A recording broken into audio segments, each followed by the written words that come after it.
आज प्रियंका बहुत खुश थी क्योंकि उसके पति सतीश ने फ़ोन करके बताया कि वो आज उसके लिए एक स्पेशल गिफ्ट लाने वाले थे। और जब उसने पूछा कि आप क्या गिफ्ट लाने वाले हो, तो उन्होंने बताया कि ये सरप्राइज़ है, ये मैं घर आकर ही बताऊंगा। प्रिया के मन में लड्डू फूट रहे थे। सतीश शाम को घर वापस आता है, प्रिया की आंखों पर पट्टी बांधता है और फिर उसे चेयर पर बिठाता है और फिर बड़े प्यार से उसके हाथ चेयर में बांध देता है और कहता है कि अगर तुमने छू लिया तो सरप्राइज फिर सरप्राइज नहीं रहेगा। इसके बाद वो उसके गले में कुछ पहनाता है। प्रियंका को लगता है कि शायद वो उसके लिए हार लाया है। उसे ऐसा एहसास हो रहा था कि जैसे वो जन्नत में हो। फिर वो हंसते हंसते हमेशा के लिए मौत की नींद सो जाती है। नमस्कार दोस्तों, प्रियंका के साथ ऐसा क्या घटित होता है कि उसकी मौत हो जाती है? इसका रीज़न क्या था? आइए पता करने की कोशिश करते हैं। ये सच्ची घटना कर्नाटक की है। बेंगलुरु शहर के दक्षिण में बन्नेरघट्टा रोड पर स्थित हुली माऊ कॉलोनी में 33 साल का सतीश अपनी पत्नी प्रियंका के साथ रहता था। वे दोनों शिक्षित थे और वे दोनों ही जॉब करते थे। सतीश एक इंफोसिस कंपनी में HR डिपार्टमेंट में मैनेजर था। वहीं प्रियंका भी बेंगलोर में कनकपुरा रोड पर स्थित दिल्ली पब्लिक स्कूल में टीचर थी। प्रियंका मैथ पढ़ाती थी। उन दोनों की कोई संतान नहीं थी, लेकिन फिर भी वो बहुत खुश थे। और अभी हाल ही में उन्होंने एक प्लाट भी खरीदा था जिसको बनाने की प्लानिंग चल रही थी। सतीश रोज़ मॉर्निंग वॉक के लिए जाता था और प्रियंका घर पर ही व्यायाम करती थी। 10 अगस्त 2010 की बात है। सतीश सुबह सुबह जॉगिंग के लिए 5 बजे उठता है और जूते पहनकर और अपने कपड़े पहनकर तैयार होता है और जॉगिंग के लिए निकल जाता है। लेकिन प्रियंका घर पर ही एक्सरसाइज करती थी क्योंकि उसे जल्दी 7:30 बजे स्कूल जाना होता था और घर के काम भी निपटाने होते थे, इसलिए वो बाहर नहीं जा पाती थी। सतीश जैसे ही जॉगिंग के लिए निकल गया, थोड़ी देर बाद प्रियंका ने उसके पास फ़ोन किया। उसने बताया कि 2 रद्दी वाले रद्दी खरीदने आए हैं। सतीश को ये सुनकर बड़ा अजीब लगा क्योंकि इतनी जल्दी सुबह सुबह कोई रद्दी वाले कैसे आ गए? अभी ना तो कोई दुकान खुली थी।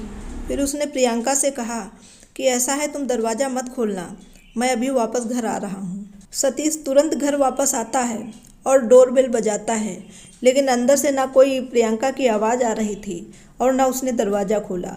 फिर उसने बहुत तेज़ी के साथ दरवाज़ा खटखटाया, लेकिन प्रियंका ने फिर भी नहीं सुना। अब सतीश को चिंता होने लगी थी, आखिर बात क्या है? प्रियंका दरवाज़ा क्यों नहीं खोल रही है? फिर उसे याद आया कि एक चाबी घर की उसने ऑफिस में रखी हुई है। वो दौड़ के ऑफिस जाता है और चाबी ले आता है क्योंकि उसके घर से ऑफिस थोड़ी ही दूरी पर था। और उसने लॉक खोला और अंदर गया। और जैसे ही सतीश घर के अंदर गया और वहाँ का दृश्य देखकर उसके होश उड़ गए क्योंकि प्रियंका चेयर पे बैठी हुई थी। उसके हाथ दोनों चेयर से बंधे हुए थे और उसके गले पर कट का निशान लगा हुआ था और सारा खून बिखरा पड़ा था। ऐसा दृश्य देखकर उसके होश खराब हो गए, उसकी चीख निकल गई। फिर उसने पुलिस स्टेशन पुलिस को फ़ोन किया। पुलिस अपनी टीम के साथ तुरंत उसके घर पहुंचती है और वहां का दृश्य देखकर पुलिस वालों के होश खराब हो जाते हैं क्योंकि उस घर में प्रियंका और सतीश के अलावा कोई नहीं रहता था। सतीश बहुत दुखी था। पुलिस ने उसे संभाला और उसके माता पिता को फ़ोन किया। सतीश के माता पिता सुदामा नगर में रहते थे, जो होली माऊ से केवल 10 किलोमीटर की दूरी पर था। कुछ ही मिनटों के बाद वो लोग भी सतीश के घर आ गए। सतीश के पिता प्रियंका के घर वालों को फ़ोन लगाते हैं और इस दुखद घटना के बारे में बताते हैं। प्रियंका के माता पिता उत्तर प्रदेश के लखनऊ में रहते थे। प्रियंका की मौत की खबर सुनते ही प्रियंका के घर में ही मातम छा गया क्योंकि एक दिन पहले ही तो प्रियंका से बात हुई थी, तब वो बिल्कुल ठीक थी। लेकिन अचानक ये सब कुछ कैसे हो गया? इसके बाद प्रियंका के घर वाले भी लखनऊ से बेंगलुरु के लिए निकल आते हैं। इधर पुलिस ने पंचनामा के बाद प्रियंका के शव को पोस्टमार्टम के लिए भेज दिया और अज्ञात लोगों के खिलाफ कत्ल का केस दर्ज करके पुलिस ने जांच शुरू कर दी क्योंकि उस घर में दोनों पति पत्नी ही रहते थे, जिनमें से प्रियंका का कत्ल हो चुका था और सतीश का रो रो कर बुरा हाल था। इसलिए पुलिस ने सतीश से थोड़ी पूछताछ करने की कोशिश की, लेकिन उस समय सतीश ऐसी स्थिति में नहीं था कि वो पुलिस को कुछ भी बता सके। लेकिन फिर भी वो जैसे तैसे बताना शुरू करता है। वो सुबह जॉगिंग के लिए घर से निकला था। इसके बाद उसकी पत्नी प्रियंका ने उसे फ़ोन किया था। इधर सतीश को भी इतनी सुबह रद्दी वालों का घर पर आना कुछ अजीब सा लग रहा था, जिसकी वजह से वो तुरंत ही घर लौट आया उसने देखा कि घर का दरवाज़ा अंदर से बंद है। सतीश ने पुलिस को बताया कि घर की एक चाबी उसके ऑफिस में रखी हुई थी, इसलिए सतीश वहां जल्दी से जा करके चाबी लाता है। रद्दी वाले की बात के बारे में पता चलते ही पुलिस ने सतीश के घर की तलाशी शुरू कर दी। सतीश भी उनके साथ ही था। उसने पुलिस को बताया कि उसकी अलमारी में करीब 1.5 लाख रुपए रखे हुए थे। उसका कहना था कि वो अपनी पत्नी को एक कार गिफ्ट करने वाला था, जिससे वो अपनी पत्नी को हर रोज उसके स्कूल में ड्रॉप कर सके। लेकिन जब सतीश ने अलमारी चेक की तो सारे पैसे गायब थे। इतना ही नहीं, अलमारी में रखे उनकी शादी के गहने भी गायब थे और इससे लग रहा था कि शायद ये लूटपाट का मामला है। पोस्टमार्टम के बाद शव परिजनों को सौंप दिया जाता है। सतीश के घर के आसपास कोई सीसीटीवी कैमरा भी नहीं लगा था। जिस घर में वो लोग किराए पर रहते थे वो 3 मंजिला मकान था और वो दोनों पति पत्नी दूसरे फ्लोर पर रहते थे। पहले और तीसरे फ्लोर पर रहने वाले लोगों ने बताया कि उन्होंने उस दिन सुबह के समय बिल्डिंग में ना तो किसी रद्दी वाले की कोई आवाज़ सुनी और ना ही किसी तरह की कोई आहट सुनी। इस बात से लग रहा था कि लुटेरे बहुत ही शातिर होंगे, क्योंकि ये घटना बेंगलोर जैसे शहर में सुबह के समय घटी थी, इसलिए मीडिया में खबरें चलने लगी थी। पुलिस भी सवाल के घेरे में थी, लेकिन फिर भी पुलिस पूरी मेहनत और लगन से इस केस की जांच में जुटी रही। इधर सतीश गुप्ता पत्नी के अंतिम संस्कार के बाद हुली माऊ पुलिस स्टेशन के बाहर धरने पर बैठ गया। उसका कहना था कि जब तक पुलिस उसकी पत्नी के कातिलों को पकड़ नहीं लेती तब तक वो यहीं स्टेशन के बाहर बैठा रहेगा। पुलिस उसको समझाती है कि आप अपने घर जाओ, हम लोग इन्वेस्टिगेशन कर रहे हैं और हम आपको भरोसा दिलाते हैं कि हम जल्दी ही अपराधियों को पकड़ लेंगे। इधर पुलिस ये जानने की कोशिश कर रही थी कि सतीश और प्रियंका के बीच रिश्ता कैसा था, क्या उनमें कोई लड़ाई झगड़ा तो नहीं चल रहा था। लेकिन पूछताछ करने पर पता चला कि उनके बीच ऐसा कुछ भी नहीं था। प्रियंका के स्कूल से लेकर सतीश के इंफोसिस कंपनी की एम्प्लॉय तक सबसे बात की गई, लेकिन फिर भी कोई सुराग नहीं मिला। धीरे धीरे 3 दिन बीत गए। पुलिस भी परेशान थी। इधर सतीश भी थाने के बाहर धरने पर बैठा हुआ था। ये कत्ल 10 अगस्त यानी मंगलवार को हुआ था, लेकिन फिर अचानक 13 अगस्त की शाम को कई पुलिस वाले थाने के बाहर आते हैं। थाने के बाहर सतीश बैठा था। पुलिस वाले उससे कहते हैं, चलो तुम पुलिस स्टेशन के अंदर चलो। पुलिस उसे पकड़कर थाने में ले जाती है और एक बार फिर उससे पूछताछ करती है। सतीश ने जो भी बयान पहले दिए थे, पुलिस उसी के आधार पर सारी जांचें एक एक करके उसके सामने रखती है। सतीश के बयान के अनुसार 10 अगस्त की सुबह 5:45 के आसपास वो जॉगिंग करने के लिए घर से निकला था और फिर 6:40 पर वो घर पहुंचा। इसी बीच सतीश के फ़ोन पर उसकी पत्नी का फ़ोन आया, जिसमें उसने रद्दी वाले के आने की बात सतीश को बताई थी। सतीश के अनुसार उसने पत्नी से कहा था, तुम दरवाज़ा मत खोलना, मैं घर पर आ रहा हूँ। लेकिन जब पुलिस ने सतीश और प्रियंका की कॉल डिटेल खंगाली तो पता चला कि प्रियंका ने 5:55 के आसपास सतीश को फ़ोन किया था। यानी इस हिसाब से सतीश प्रियंका के फ़ोन करने के 45 मिनट बाद घर आया था, जबकि सतीश को तुरंत घर आ जाना चाहिए था। हालांकि ऐसा भी नहीं था कि वो जॉगिंग करने के लिए कहीं दूर गया हो। वो घर के नीचे थोड़ी दूरी पर ही जॉगिंग करता था। इसके अलावा सतीश के अनुसार जब वो घर पर आया तो दरवाज़ा अंदर से लॉक था। उसने डोर बेल बजाई, प्रियंका को कॉल भी किया, लेकिन प्रियंका ने दरवाज़ा नहीं खोला। इसके बाद वो घर की दूसरी चाबी लाने के लिए अपने ऑफिस चला गया, लेकिन ऑफिस के अंदर जाने के लिए कंपनी के एम्प्लॉयज़ के पास एक कार्ड होता है।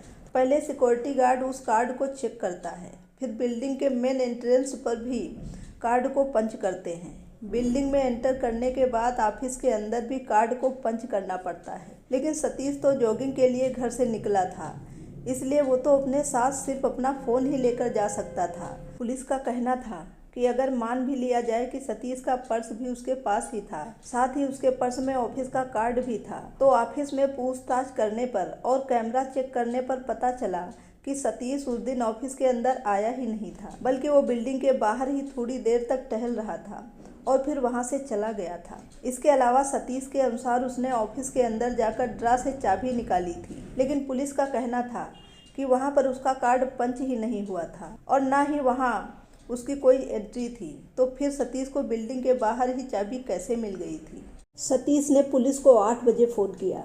घटना स्थल पर जब पुलिस पहुंची तो सतीश के अलावा वहां कोई नहीं था। पड़ोसियों को भी पुलिस के आने के बाद ही पता चला कि सतीश के घर में कुछ हुआ है। पड़ोसियों का कहना था कि घर में किसी प्रकार का कोई शोर नहीं सुनाई दिया, न तो उन्होंने किसी रद्दी वाले को आते जाते देखा था।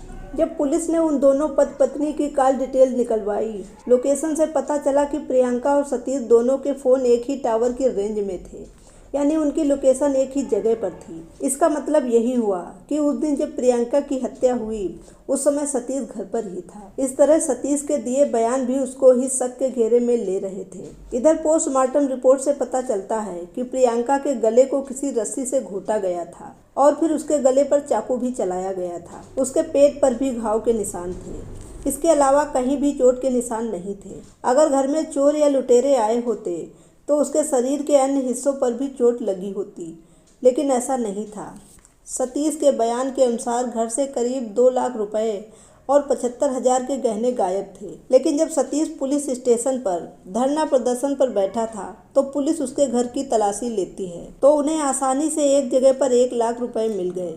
जब पुलिस को इतनी आसानी से पैसे मिल गए तो फिर लुटेरों ने उन पैसों को कैसे छोड़ दिया था। इसके अलावा जब प्रियंका का शव हॉस्पिटल पहुंचाया गया तो उस दौरान प्रियंका की सोने की बाली, अंगूठी, गले में मंगलसूत्र जैसे कीमती गहने बिल्कुल सुरक्षित थे।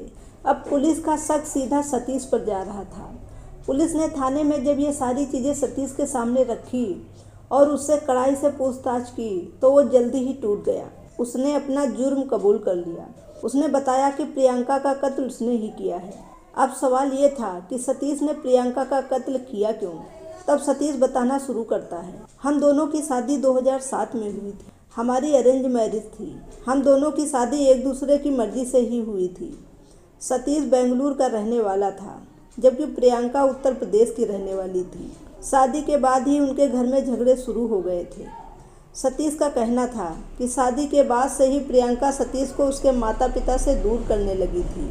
सतीश अपने गले में एक लॉकेट पहनता था जिसमें उसके माता पिता की तस्वीर थी। जब प्रियंका ने वो लॉकेट देखा तो उसने सतीश से कहा कि अब तुम अपने माता पिता की तस्वीर निकाल दो और मेरी तस्वीर वाले लॉकेट को पहन लो।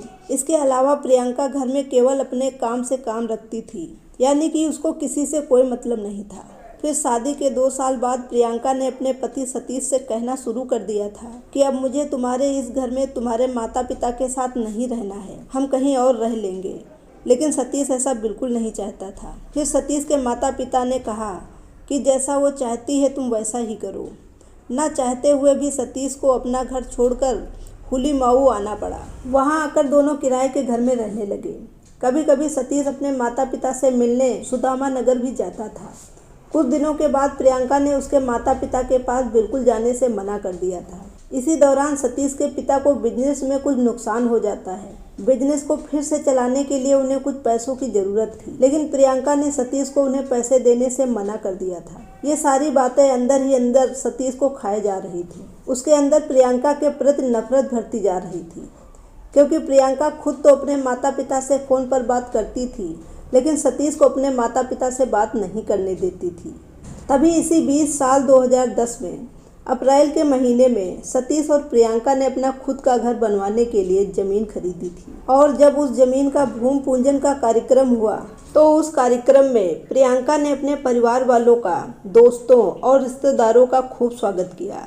लेकिन जब सतीश के माता पिता आए तो उन्हें उस ज़मीन पर पैर नहीं रखने दिया। सतीश के माता पिता वहाँ से चले गए। बाद में सतीश को जब ये बात पता चली तो वो चिढ़ गया। उसने कहा कि वो प्रियंका को नहीं छोड़ेगा। फिर उसी दिन से सतीश ने प्रियंका को रास्ते से हटाने की प्लानिंग बनानी शुरू कर दी। उसने 3 महीनों तक प्लानिंग की। प्लानिंग के हिसाब से वो प्रियंका के साथ प्यार से रहने लगा, उसका अच्छे से ख्याल रखने लगा। यानी पहले जो अपने माता पिता की वजह से उससे नाराज रहता था, अब वो सब बातें भूलने का नाटक करने लगा, जिससे सबको यही लगने लगा कि प्रियंका और सतीश के बीच सब कुछ ठीक हो गया है। लोगों को लगता था कि जब से उन दोनों ने ज़मीन खरीदा है तब से उन दोनों में प्यार बढ़ गया है। एक बार प्रियंका बीमार हो गई तो उसकी माँ इलाज कराने के लिए केरल ले गई। प्रियंका अपनी माँ के पास 1.5 महीने तक रुकी। उस दौरान सतीश प्रियंका को रोज़ फ़ोन करता था और 2-3 बार उससे मिलने के लिए केरल भी गया। सतीश ने पुलिस को बताया कि वो ये सब इसलिए कर रहा था ताकि जब वो प्रियंका को कत्ल करे तो किसी को भी सतीश पर शक ना हो। तो अगस्त का पहला हफ्ता शुरू हो चुका था। सतीश उसके लिए गिफ्ट लाया, उसकी आंखों पर पट्टी बांधी और उसे एक बेडरूम में ले गया। उसने प्रियंका को सोफे की चेयर पर बिठा दिया। इसके बाद उसने अपनी पत्नी की आंखों से पट्टी हटाई। सतीश ने सामने की दीवार पर खुद की और प्रियंका की बड़ी सी तस्वीर लगाई थी। ये देखकर प्रियंका बहुत खुश हुई। इसी तरह सतीश 10 अगस्त को भी गिफ्ट लाया, उसकी आंखों पर पट्टी बांधी और सोफे की कुर्सी पर बिठा दिया। सतीश ने प्रियंका से कहा, आज वो गिफ्ट तुम्हें अपने हाथों से पहनाऊंगा, लेकिन उसे तुम टच मत करना। प्रियंका ने कहा, ठीक है, लेकिन सतीश ने कहा, मुझे तुम पर भरोसा नहीं है, क्योंकि तुमने अगर उसे टच किया तो गिफ्ट देने का कोई मतलब नहीं रहेगा। इस पर प्रियंका ने कहा, ठीक है, तुम मेरे हाथ बांध दो। सतीश तो यही चाहता ही था। फिर सतीश ने प्रियंका के गले में कुछ पहनाया। प्रियंका को लगा शायद वो उसके लिए हार लाया है, लेकिन हकीकत में वो हार नहीं, बल्कि नायलॉन की रस्सी का फंदा था। इसके बाद सतीश ने फंदा पहनाकर उसे जोर से कस दिया। हाथ पैर बंधे होने की वजह से वो विरोध भी नहीं कर पाई और कुछ ही देर में उसने दम तोड़ दिया। ये सारा कांड उसने ग्लव्स पहनकर किया था, ताकि कहीं पर भी उसकी उंगलियों के निशान न मिल सके। गला घोटने के बाद भी सतीश को लगा कि शायद प्रियंका बेहोश है। सतीश ने प्रियंका का गला भी रेत दिया। इसके बाद उसने सारे सबूतों को मिटा दिया। ये सतीश की वो कहानी थी जिसे उसने पुलिस को बताई। लेकिन सवाल अब ये था कि क्या प्रियंका सच में ऐसी ही थी, क्योंकि अपना पक्ष रखने के लिए अब वो इस दुनिया में नहीं थी। लेकिन फिर भी ऐसा तो हो ही नहीं सकता कि सारी गलती प्रियंका की ही हो और सतीश बिल्कुल निर्दोष हो। अगर प्रियंका की सारी गलती ही थी तो सतीश उसे डिवोर्स भी दे सकता था। उसे मारने की क्या जरूरत थी। और जब पुलिस ने इस मामले में प्रियंका के माता पिता से बात की तो प्रियंका के घर वालों का कहना था कि शादी के 2-3 महीने बाद ही सतीश और उसके घर वाले प्रियंका को परेशान करने लगे थे। वो लोग प्रियंका को मेंटली टॉर्चर करते थे। हर एक छोटी से छोटी बात पर उसे डांटते थे, उस पर गुस्सा करते थे, खाने में भी नुक्स निकालते थे। और सतीश भी अपने माता पिता की ही साइड लेता था। यानी एक तरफ पूरा परिवार था, वहीं प्रियंका सब कुछ अकेले ही झेल रही थी। प्रियंका रोते हुए कई बार ये सारी बातें अपने माता पिता से बताती थी, लेकिन वो लोग कहते थे, बेटा तुम्हारी अभी अभी नई नई शादी हुई है, तुम्हें उस घर में एडजस्ट करना ही पड़ेगा। प्रियंका घुट घुट कर जी रही थी। शादी के 2 साल बीत जाने के बाद भी उसके बीच सब कुछ वैसा का वैसा ही था। ससुराल वाले हर रोज ताना मारते थे और जब प्रियंका बिल्कुल टूट चुकी थी तो फिर उसके माता पिता ने कहा कि वो लोग तो सुधरेंगे नहीं, इसलिए तुम अपने पति के साथ कहीं और शिफ्ट हो जाओ। इसके बाद किसी तरह प्रियंका सतीश को मनाती है और फिर जनवरी 2010 में वो दोनों हुलीमाऊ कॉलोनी में आ जाते हैं। वहाँ पर उन दोनों की जिंदगी आराम से कट रही थी। उसका दिल इस कदर टूट चुका था कि अपने सास ससुर के प्रति जरा भी हमदर्दी नहीं बची थी। सतीश ने अपनी पत्नी के प्रति प्यार जताने के लिए एक प्लाट खरीदा और एक कार खरीदने का नाटक भी किया, क्योंकि सतीश ने प्रियंका को कत्ल करने के एक दिन पहले ही कार के लिए इकट्ठा किए गए सारे पैसे अपने घर से उठाकर अपने माता पिता के घर में छिपा दिए थे। प्रियंका के माता पिता का कहना था कि इस साजिश में सतीश के साथ साथ उसका पूरा परिवार शामिल था, लेकिन सतीश के माता पिता का कहना था कि उन्हें नहीं पता कि वे गहने और पैसे सतीश ने उनके घर पर कब रखे थे, जबकि सतीश की मां हर समय घर पर ही रहती थी। पुलिस को सतीश के खिलाफ कई ठोस सबूत मिल चुके थे, लेकिन उसके माता पिता के खिलाफ कोई सबूत नहीं मिला था। इसलिए पुलिस पत्नी को कत्ल करने के जुर्म में सतीश को गिरफ्तार कर लेती है। उस पर कोर्ट में केस चलता है और फिर घटना के 7 साल बाद 28 जुलाई 2017 को सतीश गुप्ता को अपनी पत्नी प्रियंका अग्रवाल को कत्ल करने के जुर्म में उसे उम्र कैद की सज़ा सुनाती है। वैसे दोस्तों, इस सत्य घटना के बारे में आपका क्या विचार है, कमेंट में बताइएगा। दोस्तों, ये सत्य घटना सुनाने का उद्देश्य किसी का दिल दुखाना नहीं है और ना ही किसी को परेशान करना है। दोस्तों, अगर ये सत्य घटना से आपने कुछ भी सीखा है तो इसे लाइक करके शेयर ज़रूर करिएगा और इस तरीके की कहानी सुनने के लिए मेरे चैनल को सब्सक्राइब करिएगा। Thank you very much.